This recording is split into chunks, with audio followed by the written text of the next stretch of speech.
hadn't really Well, now's your chance. yeah, but maybe it's, you know, there's a. Great, are we going? Yep. All right, we are live, so to speak. Hello, everyone. Just a couple housekeeping things. This is the, I guess, scheduled meeting of the Rules Subcommittee. My name is John Oliver, Councilor at Large from Ward 1. Today is October 17th, 7 o'clock. I am joined tonight in the room by Councilor Block, the ever-present steadying hand of Jacqueline Norton. Online we have Councilors Maliki, Humphrey, Mr. Baker, and Grossman, as well as our City Clerk, Carol Moore. Welcome, everyone. We are being audio and video recorded. I think that's the extent of what I need to kind of get out of the way.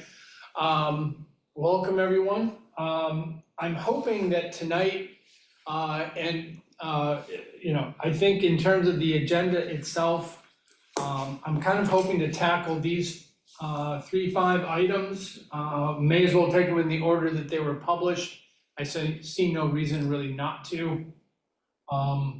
Unless we, you know, the possible exception might be if Andrea Downs, Councilor Downs, is able to join us later, but we can always come back to PS&T, or the PS&T item.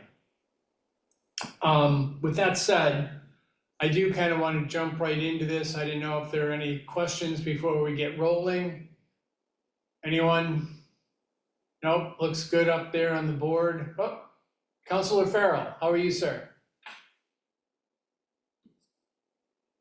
You're still muted.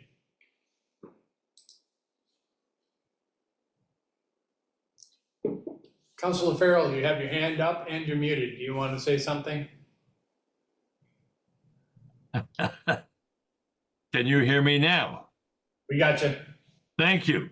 And a good evening to all, and I hope you're all well. May I ask before we get started who the grammarian is in all of this? The grammarian? Yes. Who does the commas and punctuation marks and semicolons? In the written rules, is that what you're asking? Yeah. Yes, I think that would be the responsibility ultimately of the clerk's office. Of the clerk's office. Okay. I don't mean to be critical. I am just frequently reminded of Sister Mary Andretta from St. Joseph's School in New London, Connecticut, and Warrener's English grammar and composition. I'd happy to go over a couple of those points that flow through the document about commas and so forth, if that's easier to do. But there are some issues, I think, and I'm happy to do it with the clerk later. Thank you. The good news is I don't think what's in our packet for tonight is considered final by any means. Okay. I personally am looking forward to that riveting conversation, and thank you for bringing that up. All right. Yes, my mother was an English teacher as well, so I know of what you speak. All right. Without further ado, the first item that I would like us to take up was a topic that's been brought up. Literally, the wording of it is very simple and straightforward. How do we figure out the best way to rebalance, potentially, the workload of the committees, and in particular, Public Safety and Transportation, or PS&T, as I'll probably refer to it tonight. I know or hope that that is why Councilor Grossman is with us this evening. I've also extended an invitation to Councilor Downs because they are the current and former chairs of PS&T. But I do think that there's a lot to be discussed if we start to dig into the committee assignments or workloads. I personally also think that there is an opportunity for us to find a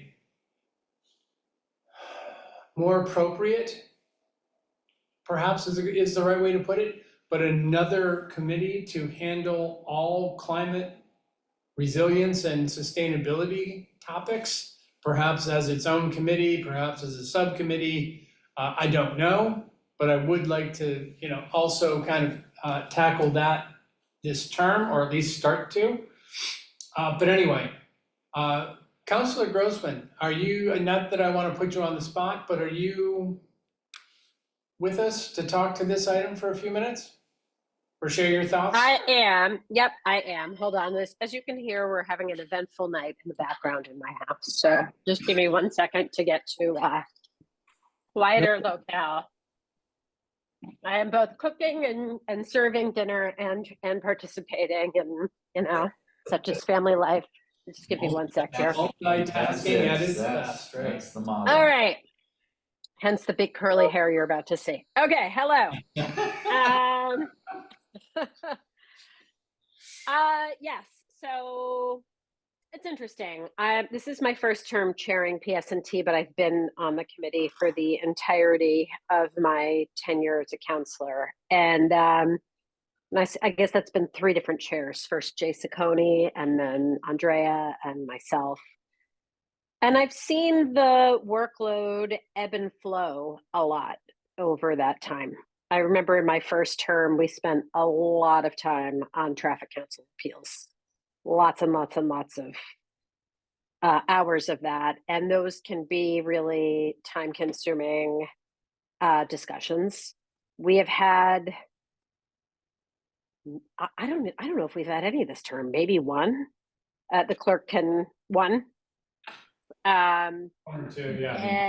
And that's just really variable depending on what gets docketed and how it gets decided and how the neighborhood feels about it. I think the other most active time for PS&T was in the wake of the George Floyd murder, and the very important work that the city continues to do around policing, engagement with the community, our police reform task force, how we follow up on that. Now that said, this term has been very quiet. We have not had a ton docketed our way. We're going through a change, as we all know, in the leadership of our police department. So we did have a few conversations with Chief Carmichael over the, certainly the first 6-ish months of the term. And, that'll be an interesting process going forward in terms of the transition and continuity in the department and how the committee wants to talk about it. I think one of the frustrations of the committee is that our concept of safety as it regards transportation has definitely evolved. It's certainly evolved over the course of the time that I've been here. When I first started, I don't recall talking very much about how road design, for example, influences the safety of drivers, bicyclists, and pedestrians and other forms of transportation on roadways. But I think by this point, we all know very much that the design of a road most certainly impacts that. And yet the design of roadways and those kinds of conversations don't occur on our committee. They occur in public facilities. And there have been a few incidents, I think the Washington Street pilot among them, where members of the committee were surprised and or unhappy that those kinds of conversations were occurring in other committees and not in PS&T. So, it's interesting because I've thought about, how we might do this if the workload of PS&T could be absorbed entirely in a different committee, or if there's other work going on in public facilities, for example, that more properly would belong before PS&T. But at least as it's going so far right now this term, the workload is light enough that certainly more could be directed our committee's way, or the work could easily be redistributed elsewhere. I don't know what to expect after the outcome of the parking ballot question that will occur next fall, but that is more of a, well, I think it would be a short-term issue. I'm not actually sure whether it will be. Certainly something we've been talking about for a whole lot of years without a lot of change, but when that topic gets hot, it does get active and deeply complicated.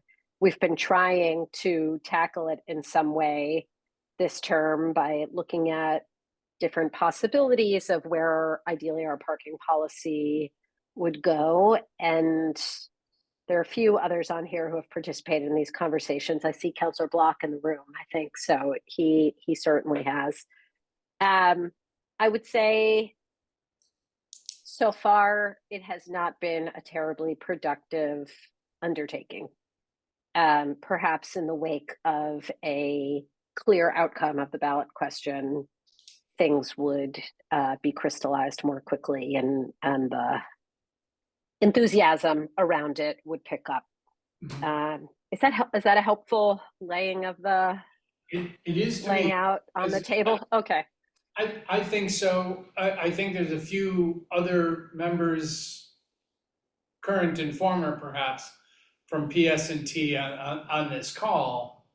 But what my immediate reaction is that the, police and fire are the core topics, right, for PS&T.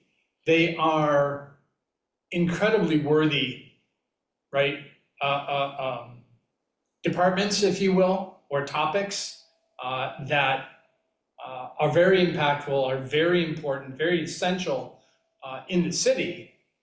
I wasn't actually, and I know you were thinking out loud, Councillor Grossman, I was not thinking of a subcommittee for police and/or fire as one or two separate subcommittees. I was actually thinking along the lines of, for example, combining other possible topics in to PS&T. We were just talking in the room here briefly. One of the aspects of, one of the other things, right, topics that is changing, climate resiliency, sustainability, all of the topics that come together under, today, those either go to public facilities. I guess actually, now that I think about it, the tree ordinance went to programs and services. ZAP is starting to hear things like Birdo and electrification. And ZAP might have to be involved in parts of that because it might affect zoning. But I think that, to me, there's this broader topic of, where do we balance that? Or how do we balance that work, which I suspect is only going to continue to increase. So I was actually wondering if there's a way to kind of augment PS&T, because as you mentioned, Councillor, there's, it ebbs and flows in PS&T.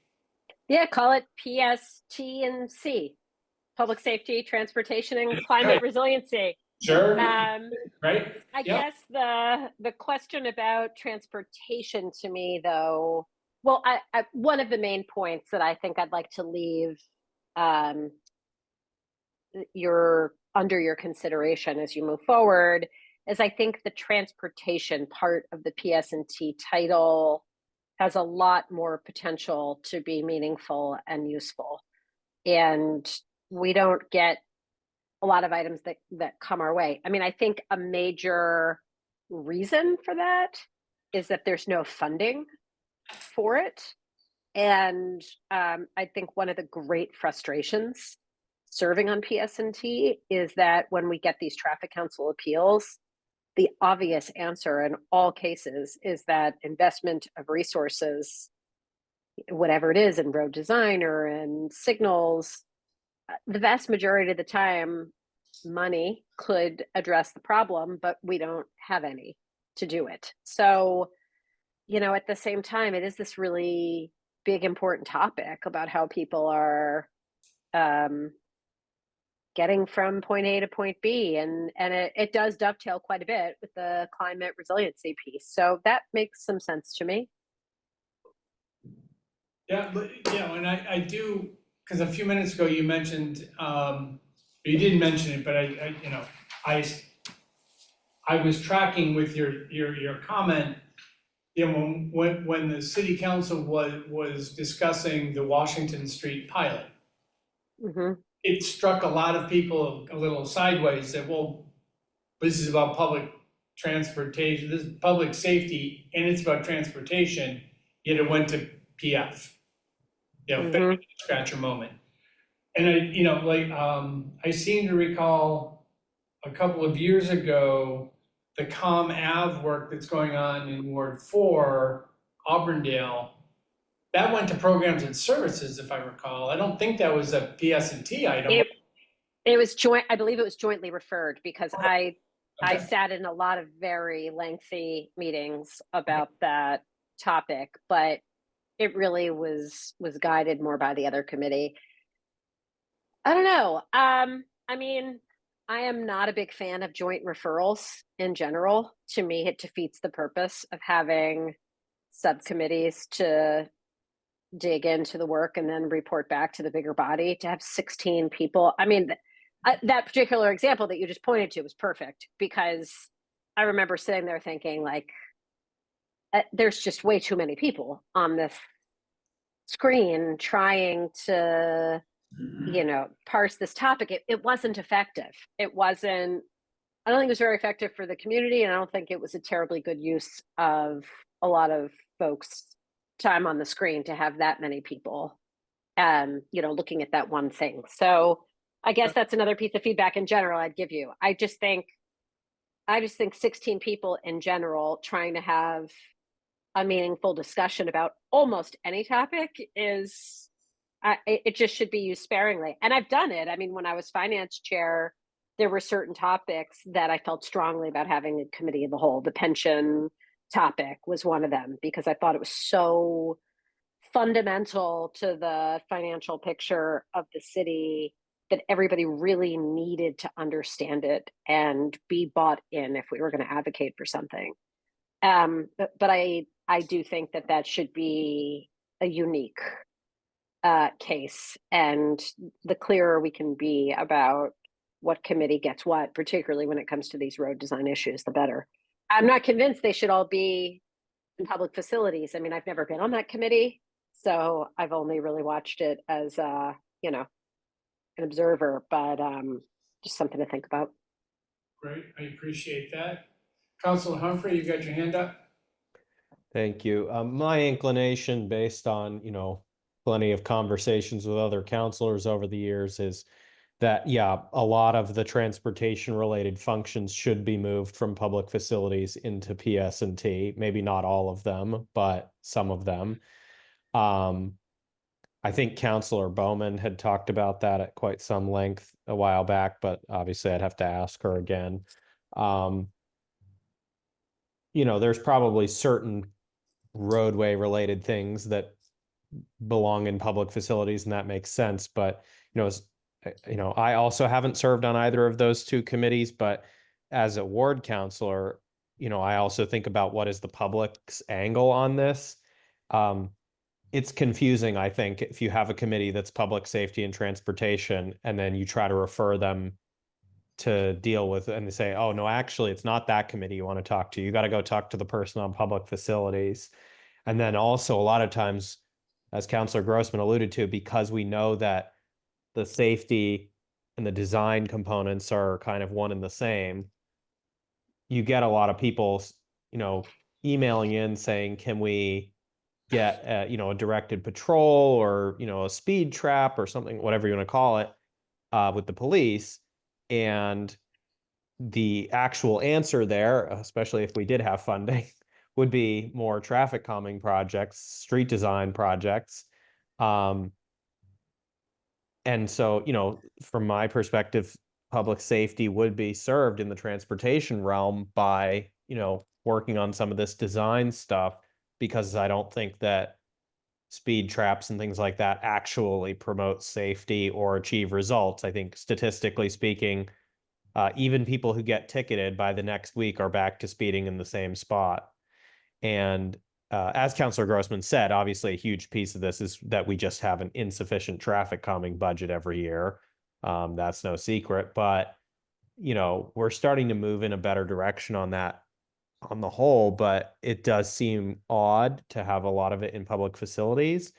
And it's not, I agree that doing it as joint referrals doesn't really make sense and kind of defeats the purpose. I think, again, if you're talking about utility poles or conduits or pipelines under the street or something like that, right? That makes a lot of sense to have in public facilities. And if you had a situation where you needed to coordinate and, make sure everything's lined up, then sure, I guess you could do a joint referral for at least narrowly that sort of coordination. But in terms of, just the design of the street and things like that, why is it in public facilities as opposed to public safety and transportation? Now, I'm sure Councillor Baker is probably going to tell us about a legacy reason of how that came to be and that it probably made a great deal of sense at the time, but that doesn't necessarily mean that it makes sense now, especially given some of the other reforms that have happened, right? If a lot of stuff used to be in PS&T, then got offloaded to Traffic Council, that made the committee's responsibilities lighter, and you could potentially reshuffle some things there. So, thank you. That's a good one. Thank you. Councillor Baker. I'm on two devices to hear better, but I'm going to try and shut off one of them. Okay. Oh, you just muted yourself. Councillor Baker, you muted? Can you hear me? The PS&T used to have a very active agenda because the work of the Traffic Council hadn't been created yet. And then the Traffic Council took over, and then some appeals, as the current chair indicated, have taken up some time.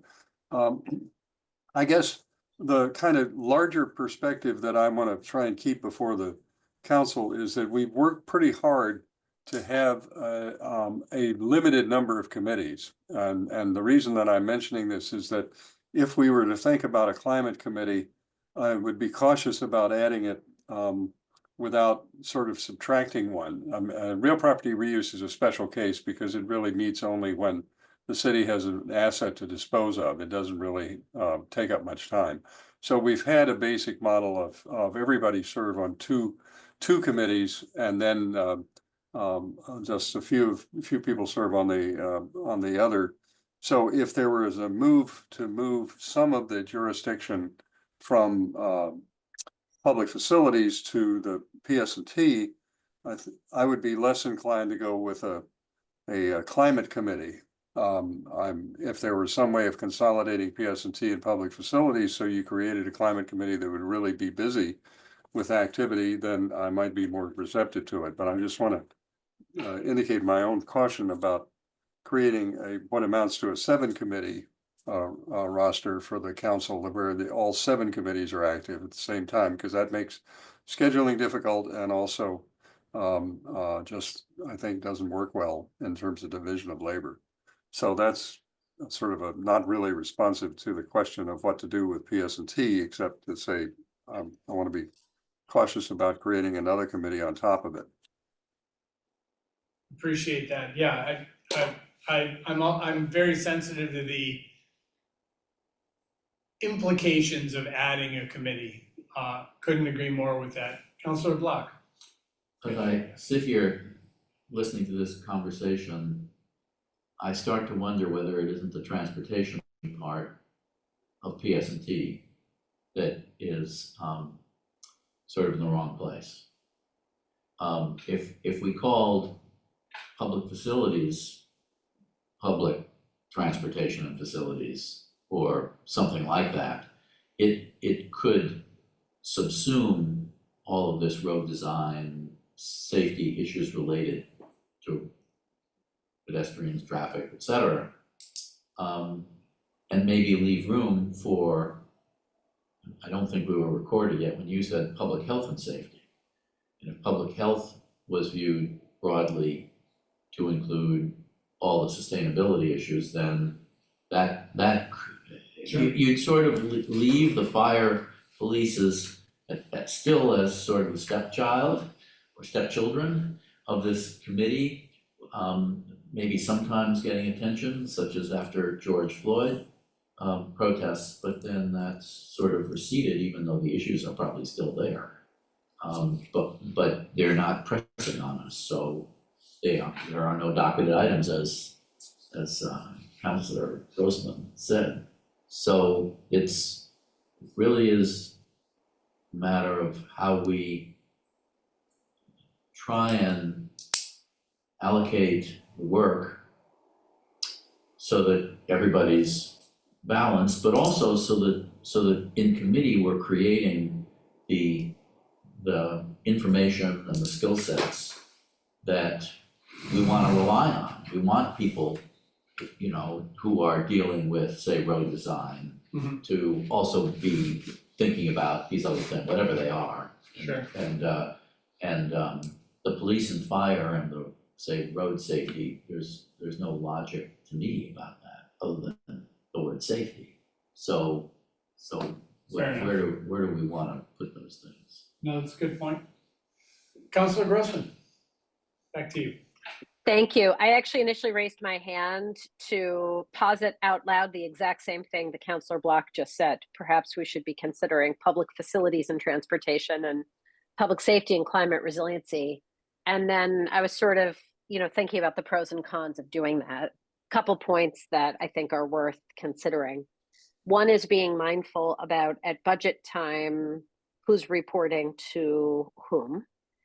So if I'm remembering it all right, currently the sustainability presentation is made to the Finance Committee because that sits under the mayor's executive office budget, which is a strange place to have that discussion. I mean, if you're just literally talking about the funding of personnel, which is the majority, of what those budgets are made of, then I suppose that makes some sense. But that strikes me as it could be in another place.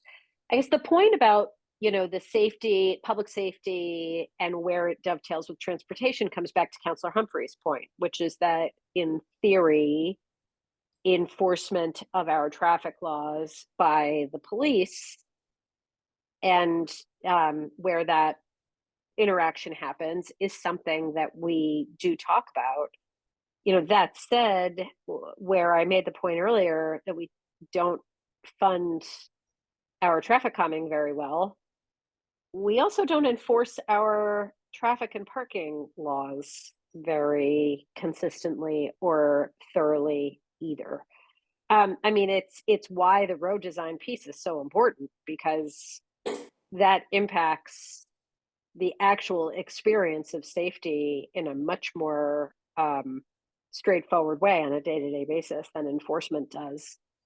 But at the same time, if you have the head of the traffic division from the police coming in, who actually has been in the vast majority of our meetings as of late, we do have a lot of conversations around, their different patrols and how they're going about things or what they can set up. With Councillor Humphrey absolutely identifying the reality that those are only temporary fixes insofar as if you enforce in a particular location and then stop, behavior, goes back to what it was pre-enforcement. So I don't know, just different food for thought as you're deciding where to place things. One of the dangers, I think, of putting the transportation part in the public facilities realm is that that committee strikes me as already being quite full, and it will become more so, with that topic on there. But I do think it would be pretty difficult to separate out road design discussions from, what's going underground and all those other things that Councillor Humphrey identified. Good point. Is there anyone present tonight who is either on or has been on PF? Because I have not. My perception is the same as Councillor Grossman's, that the calendar is relatively full. There are always my perception again, there's always a significant number of agenda items in that committee. And I think we were talking about that the other day, right? And didn't Cassidy mention we're full up again? The Public Facilities Committee does have a relatively full agenda in making sure, dealing with their responsibility for grants of locations as well as other city projects that come before it. Okay, all right. And I do, Councillor Baker, please. You're muted, sir. All right. Nope. I meant to ask on you next. All right. One of these will work, I hope. There we go, we got you now. So I think that the question that begins to shape in my mind is whether, because public facilities has a lot to deal with the public building side of things, whether in fact the road side might move over to public safety and transportation rather than the other way around. If you're trying to think about reallocating work, it might make sense that even though the Commissioner of Public Works has a lot of other things that go on that might be relevant for the Public Facilities Committee, obviously sewers and water and all of that, there is some value in having the road design and the police enforcement considered at the same time in the same place for just the reasons that Councillor Grossman mentioned at the beginning of her comments, I think. So I don't know whether that, we've sort of, the discussion has gone about moving things into public facilities. The question is whether things should move out of public facilities over to public safety and transportation. That's my question. I don't have an answer yet, but that's it. Yes, and by the way, I don't expect us I don't expect that this particular topic, this item will be resolved this evening, but I do think that it does make sense to me, at least from what I've heard here, that if we do believe that topics related to climate, right, and in that bucket, if you will, of topics, under that kind of major heading, in my mind, I would still like to include electrification, Birdo in there, although they don't necessarily fit, it's a little bit of a square peg in a round hole. But if that work were to go to public facilities, right, under the auspices of their being attached to public health, then it would seem to me that we would have to take something off of public facilities' current plate. That could be, anything to do with roads and/or road design, safety. All of that work could move, I think, very logically to PS&T. I don't have a bead right now in terms of the amount of work, but I think the types of topics would make sense, right? Especially from the PS&T perspective, because that feels like a very well-defined, all in the same contextual area set of topics, at least in my mind. But that's just here, that's just now. I do want to make sure that we hear from Councillor Downs. I think she chaired PS&T for two 2 terms, if not more. And she's currently on PS&T, if I recall correctly. So I definitely want to gather her input here as well. But I do think that this is a good start on this item. I think we've got a couple of at least ideas that we can have other people kind of react to in terms of how we might consider shuffling some of the responsibilities around.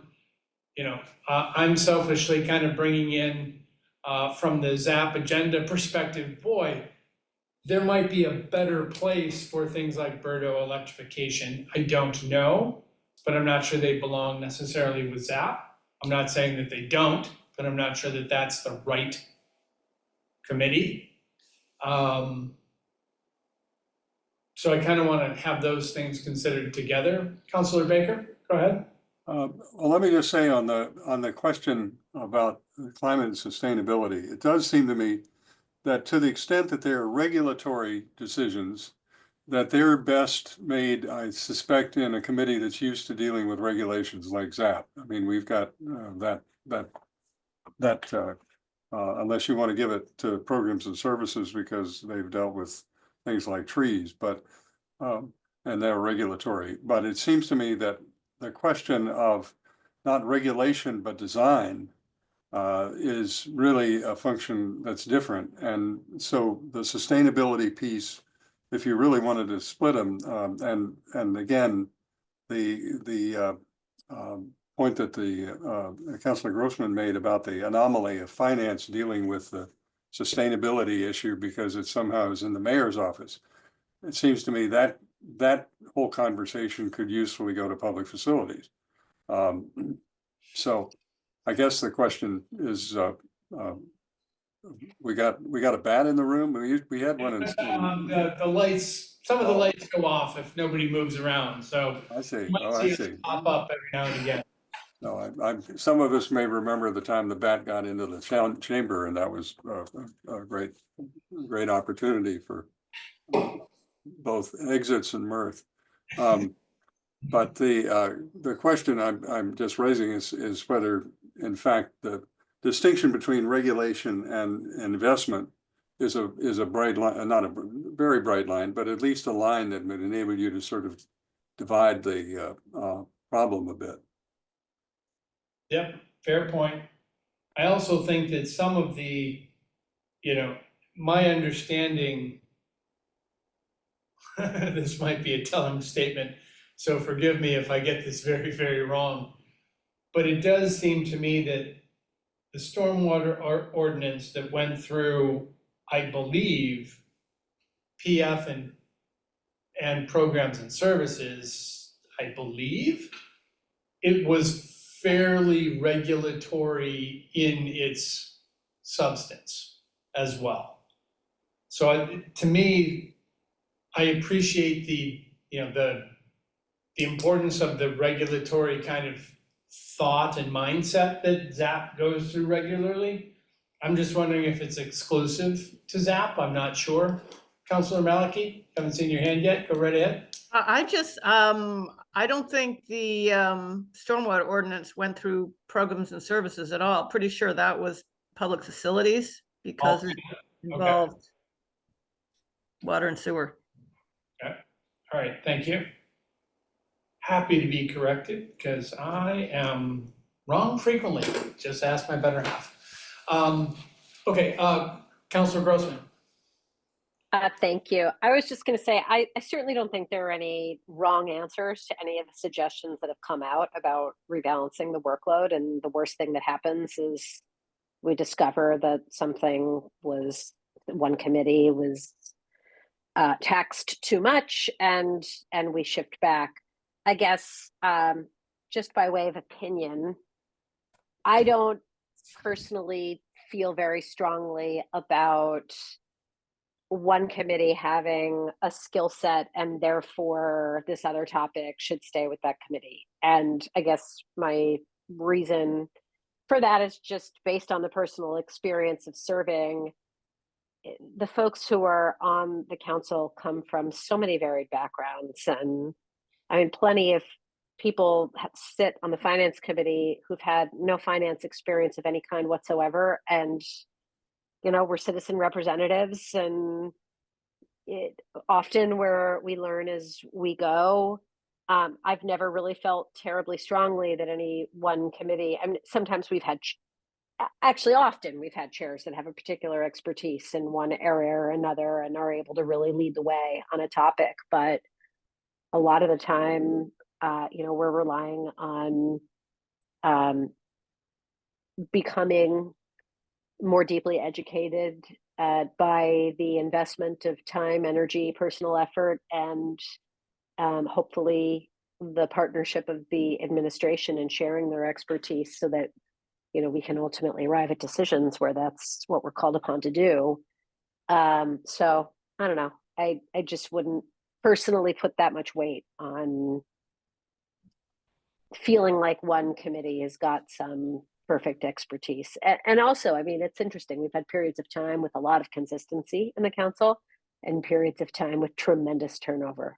So I don't always think you can rely on institutional memory over the course of years with respect to these topics either.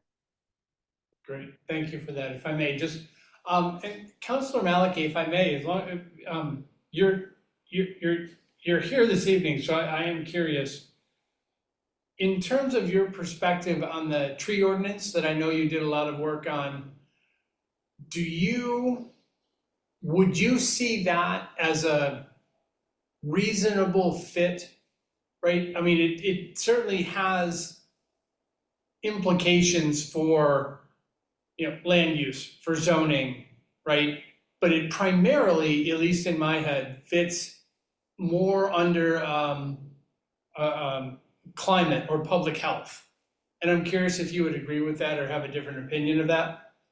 Yeah, well, yeah, I agree. It's not really zoning because it's citywide, and it's not, this zone it applies and this zone it doesn't. And it relates to forestry, which is part of Parks and Recreation, and culture, which is, under the penumbra of programs and services.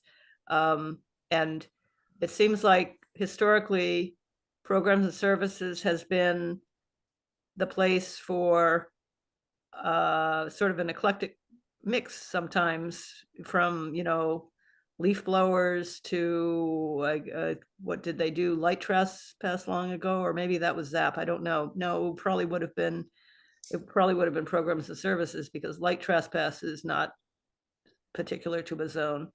It was programs and services. Yeah.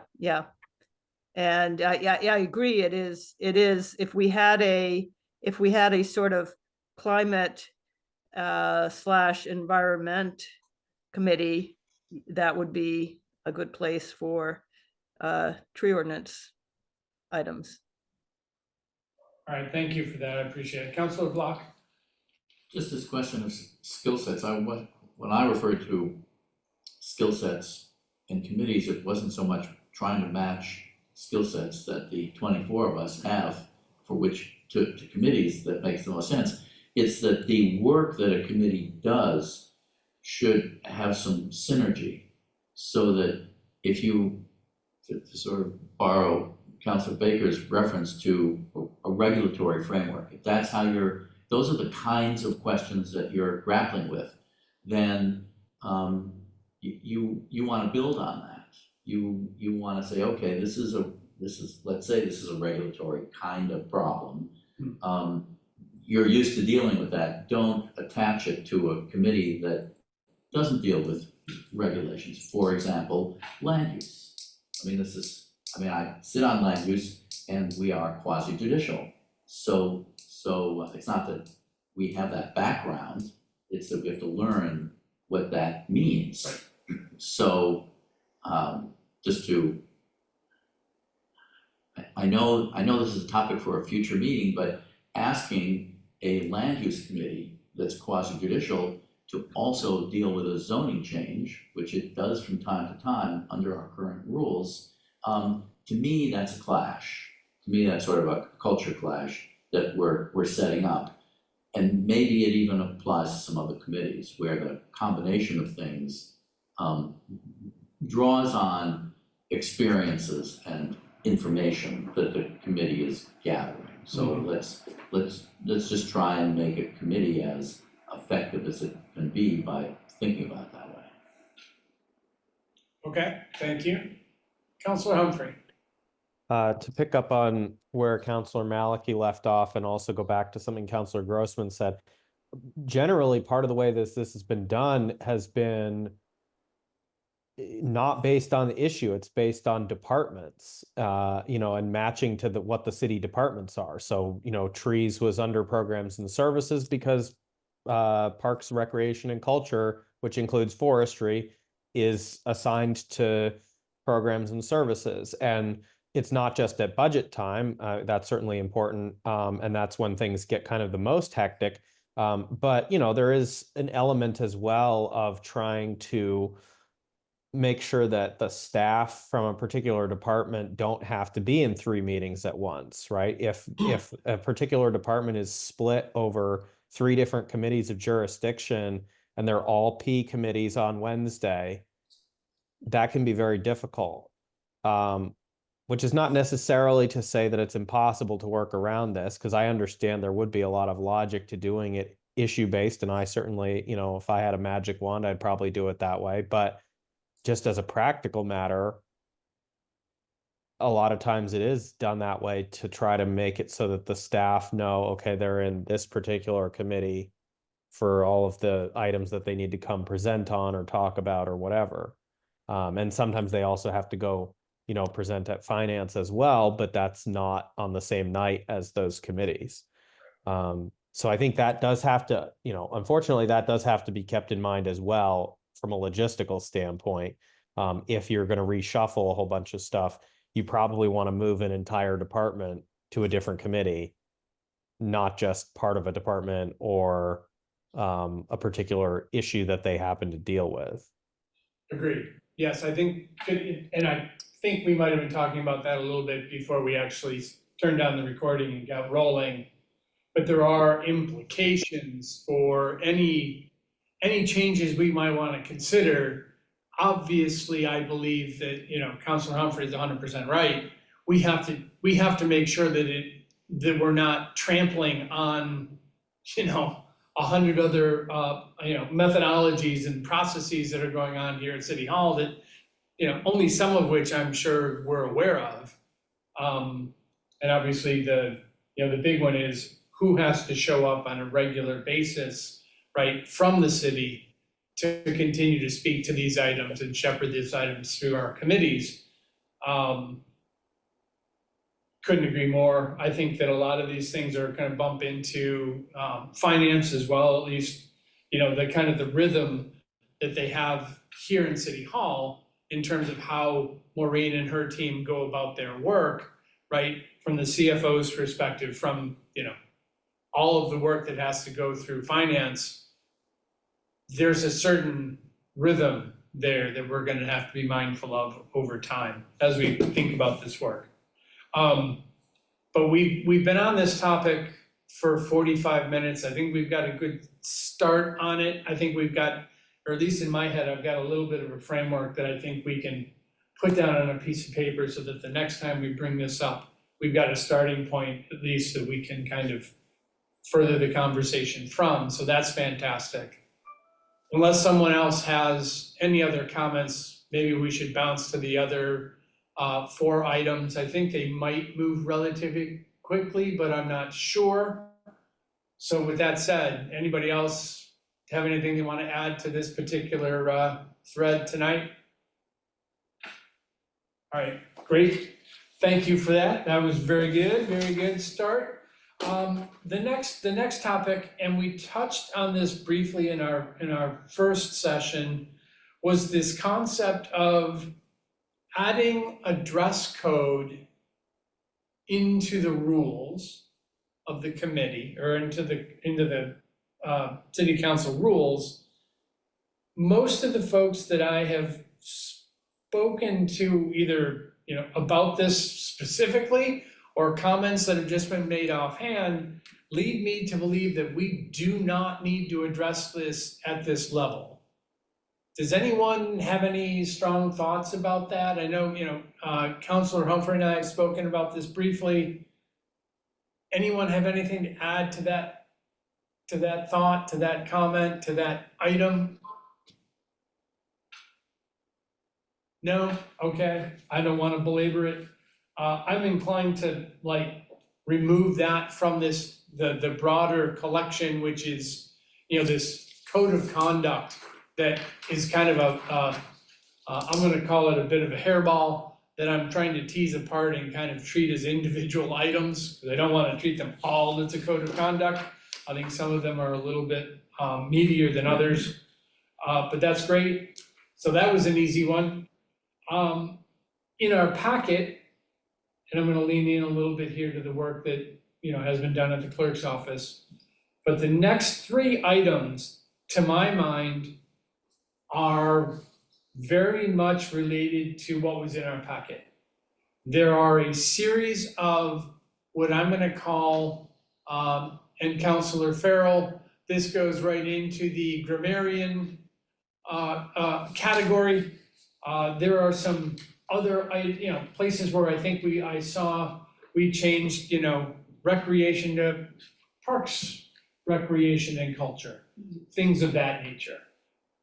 Yes, I'm gonna let Clerk Moore introduce this and then.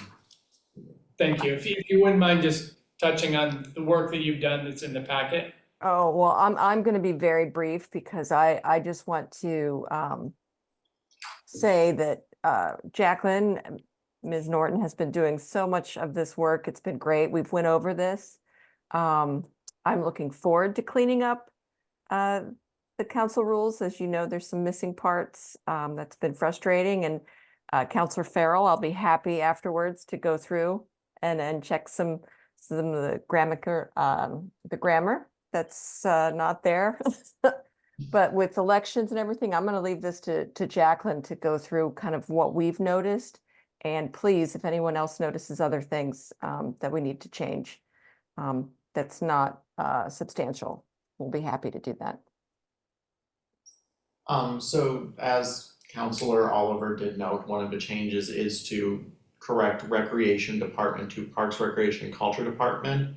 That's part of a broader look in the rules on making sure that the names of departments and commissions are aligning with their current names. Another one is changing elder services to older adult services.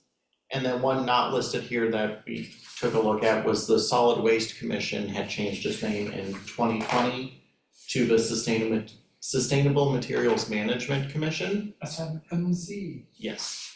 And correcting that nomenclature. Throughout the document, it is a series of amendments that we noticed to clean up the rules to align it with current practices with the city council and the clerk's office, as well as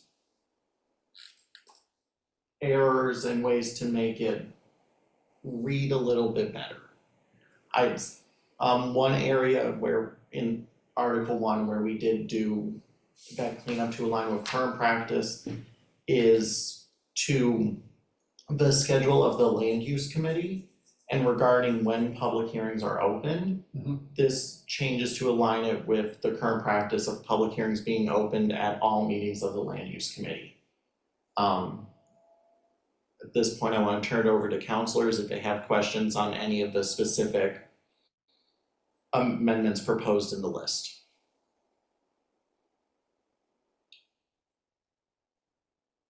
Councilor Farrell, that would be, do you have a list of places where commas are being inappropriately, tossed about?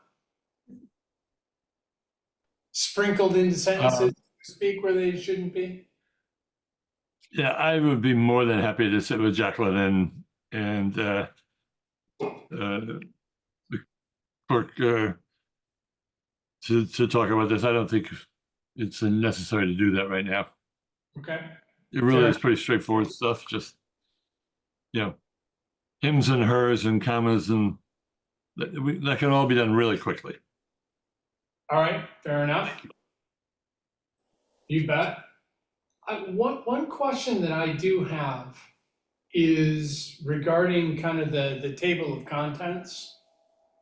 Right now, obviously, it's, Article 1, Article 2, right? And to me, this reads more like an index than a table of contents. That is something that we did find, and having put it on this list is also reordering the table of contents to be in article and page number order rather than alphabetical, similar to an index.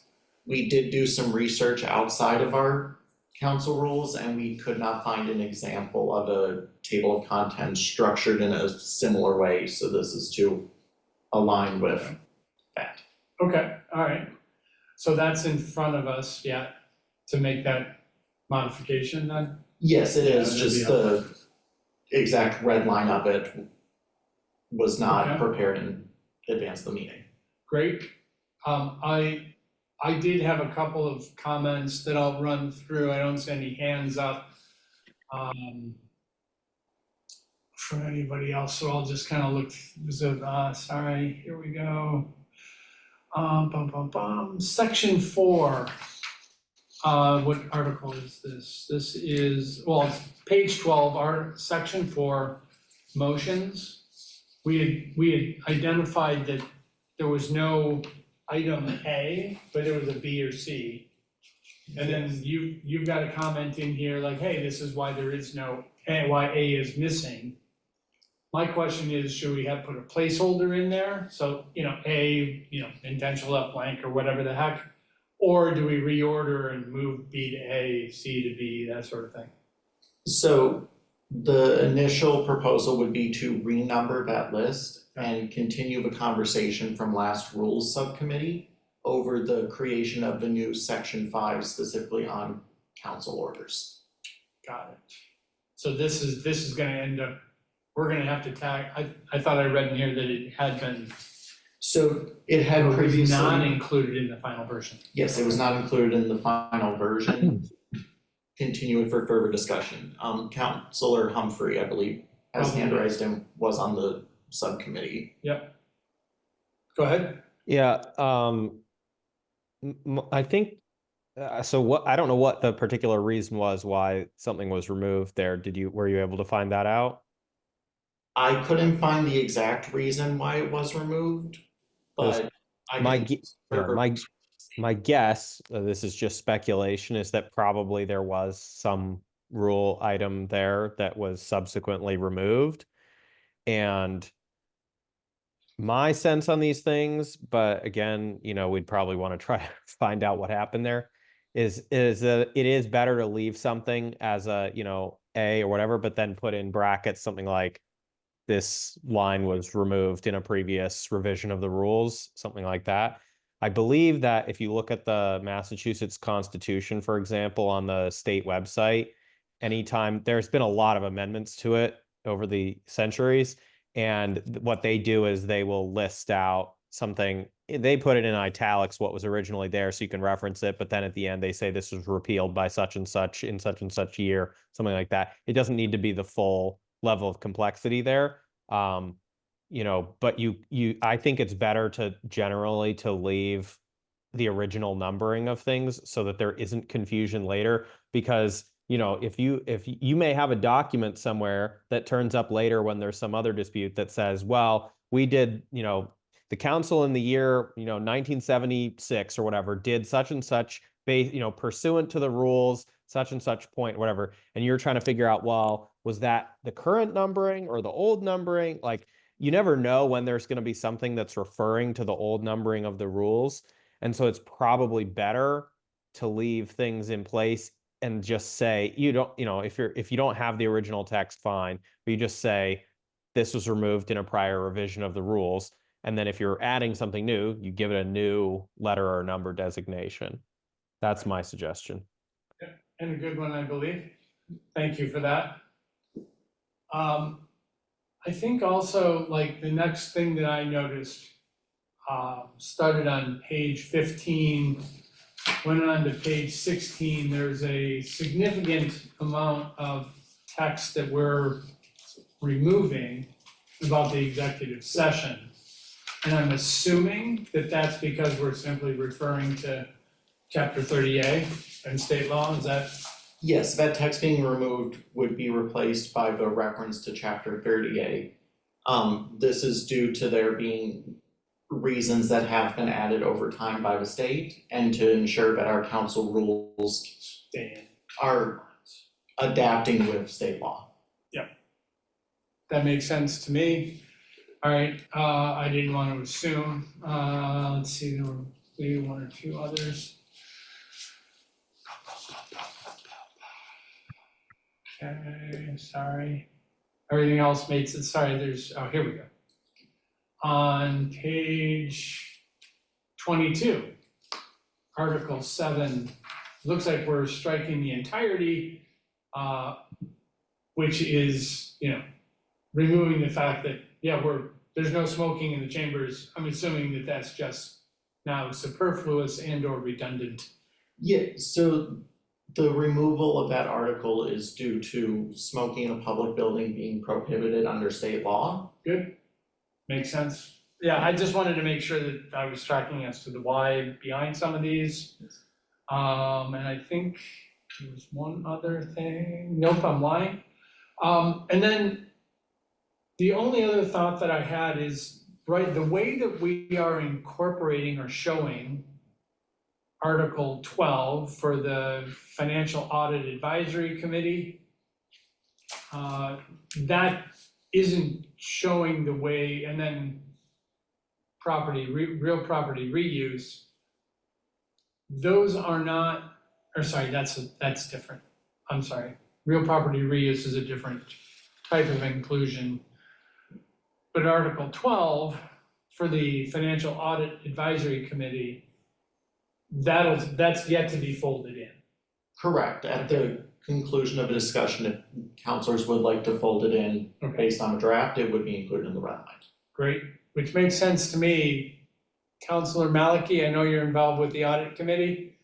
Any comments, thoughts, concerns about kind of incorporating that work into the rules like we kind of have in line with everything else? Yeah, I think that's appropriate. Okay, awesome. By any chance, have you had a chance to look through this and see if there's anything unclear, old, or? I have not. So is this attached to the agenda for this meeting in the? Yes. Okay. It's page 47 in your packet once you get there. Okay, oh my gosh, yes, okay, yeah, no, I have not read the detail on this. All right, which is entirely fair. You were unaware that homework was going to be assigned to you. So you can pass on that one, but if you wouldn't mind, if you could take that on as homework and just have a glance through that, that would be incredibly helpful. Because I know, again, you're involved with that committee this term. Yeah, I've been preoccupied with catching up after I went straight from my Michigan trip into dog sitting, so. No worries, and I think you're on your way to Pennsylvania if you're not already there, correct? I've got a plan. There you go. A concept of a plan or a plan? I've got a plan. All right, sorry for that, by the way, that was inappropriate probably, but there you have it. All right, I don't really think we need to belabor, we've been here an hour. I think we got a really good beat on, hey, we got rid of one topic, we're on the way with two other, the larger ones. I'm also gonna say this out loud, we probably have 4 items that I think have some heft to them, that are in front of us, for the Rules Committee, hopefully we'll get to them. We'll get to them all. We have the question of, the PS&T or the workload balancing between the committees. We have a question about, can we start to schedule committee meetings such that all the Ps are not overlapping and then, having finance and ZAP intentionally overlap. I think that it's a good conversation to have. I know that there are reasons for that, and there's also challenges in moving those around. We also have the question about, that actually came from Councilor, in terms of land use items that also have zoning attached to them. Do we bring ZAP into those conversations? So those topics, I believe, are pretty hefty. They're gonna probably require a couple of meetings each. So I don't expect us to tackle them all at once. As a matter of fact, we might, depending on people's schedules and so on and so forth, we're gonna have to work out how we most gracefully handle all of those topics, and get as much of the input together as we can in a timely manner. But before I go to Councilor Baker, I just kind of wanted to also just real quick, make sure that people here were aware that those topics were coming.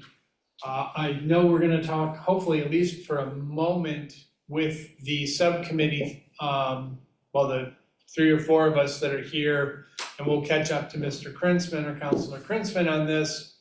But we need to pick some dates that work for all of us. I guess we don't have to do this live either, No, but we need to pick dates in November for us to get together, or at least one. But with that said, Councilor Baker? You're muted, sir.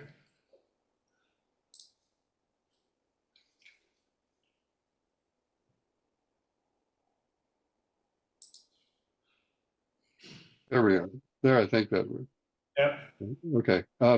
So we're not going to discuss it tonight, but I just want to point out that part of the reason for the calendaring of committees occurring at the same night is that we tried to make at least land use available to everybody on Tuesday. We tried to stay away from Thursday. We tried to stay away from second Wednesdays for the work of the clerk's office. And also,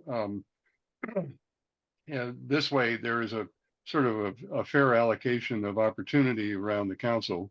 At one point in the past, when there was a conversation about what the rules could be, someone was eager to be on finance and land use on the theory that they could deal with the budget and also all the development that was going on. At that time, land use had the zoning function as well.